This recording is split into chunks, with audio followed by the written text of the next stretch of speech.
We start off the Amidah with Birkat Avot. In doing so, we recognize who God is and why we have a connection with Him. God is the God of Avraham, Yitzchak, and Yaakov. Avraham is referred to as Avraham Ohavi, Avraham my beloved.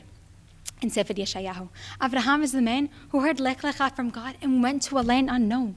Avraham is the man who put his life on the line to save Lot, his nephew. Avraham is the man who understood the sanctity of human life and argued with God not to destroy Sodom, knowing that a small group of tzaddikim can change the city for the better. Avraham is the man who introduced monotheism into a pagan world. Avraham is the man who is a man of chesed, opening up his tents to strangers, people that he doesn't even know. Avraham is the man who sacrificed the son he was waiting for his whole life. Avraham successfully passed down and taught Yitzchak the ways of God.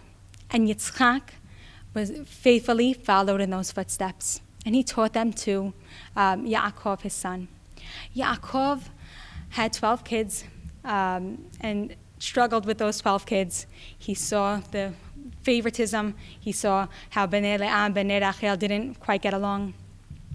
Even before that, he struggled with his own brother Esav. He had to come to terms with the fact that he wasn't his brother Esav his whole life, grabbing for his ankle, wanting his beracha, and be happy with himself.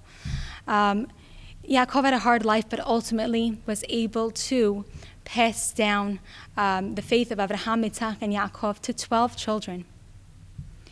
When I read this beracha and think about each of the avot, I think about how lucky I am to be come from such roots. I think about Moshe, who constantly prayed to God to forgive Am Yisrael, because, they're the children of the avot, Avraham, Yitzchak, and Yaakov. I ask myself, how can I emulate the avot? Do I?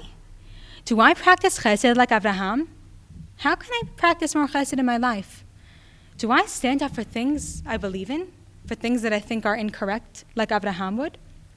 Yitzchak, do I love the land of Israel like Yitzchak, who never left the land, who redug the wells of Avraham and continued to discover more wells in the land itself? Yaakov, do I allow the challenges in my life to overcome me, or do I use them as a springboard of growth? Would my current actions make my ancestors proud? As I start the Amidah, these are the thoughts going through my mind. Ultimately, I recognize how lucky I am to be a grandchild of the Avot, Avraham, Yitzchak, and Yaakov, and how privileged I am to have the opportunity to speak to Borei Olam.